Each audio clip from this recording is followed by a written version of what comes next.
Selamat datang di Mimbar Eksegesis, tempat firman digali, bukan sekedar dikutip.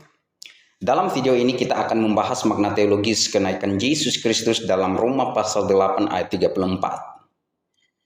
Banyak orang memahami kenaikan Kristus hanya sebagai penutup pelayanannya di bumi.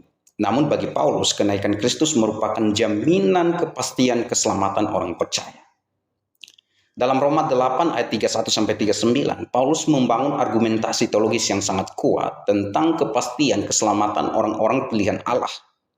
Bagian ini merupakan klimaks dari Roma pasal 8 ayat 28-30 mengenai predestinasi, panggilan efektif, pembenaran, dan pemuliaan.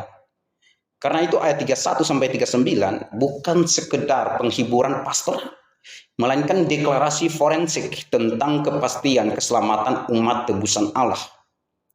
Untuk menegaskan hal itu, Paulus mengajukan berbagai pertanyaan retoris, salah satunya dalam ayat 34 yang berbunyi, siapakah yang akan menghukum? Tis ho katakrinon.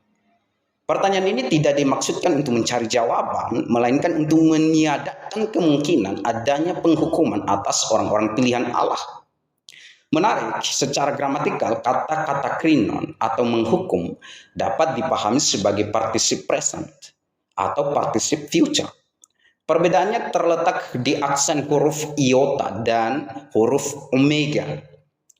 Karena manuskrip Yunani kuno umumnya tidak memiliki aksen, maka penentunya apakah itu particip present atau particip future itu lebih bersifat eksegetis daripada tekstual. Namun konteks Roma pasal 8 menunjukkan bahwa Paulus sedang berbicara tentang penghakiman akhir. Karena itu bentuk future lebih tepat dipahami di sini sehingga teks itu dapat diterjemahkan siapakah yang akan menghukum. Maksudnya yang akan menghukum di hari penghakiman di akhir zaman. Disinilah letak paradoks teologisnya. Pada akhir zaman, Yesus Kristus akan menjadi hakim dunia bagi orang-orang fasik. Seperti yang dicatat dalam Kisah Rasul pasal 17 ayat 31. Namun hakim yang sama itu tidak akan menghukum orang-orang pilihannya.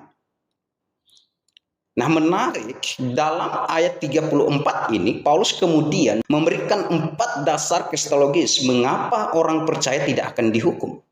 Yang pertama adalah karena Kristus telah mati.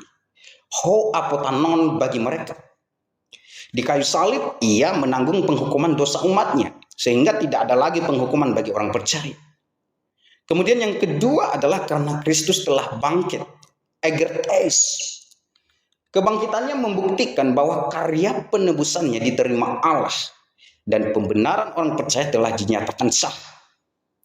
Kemudian yang ketiga adalah karena Kristus telah naik ke surga dan duduk di sebelah kanan Allah. Estin endexiato theo. Itu adalah posisi otoritas, kemuliaan, dan pemerintahan tertinggi. Kenaikan Kristus menunjukkan bahwa ia memerintah demi keselamatan umatnya.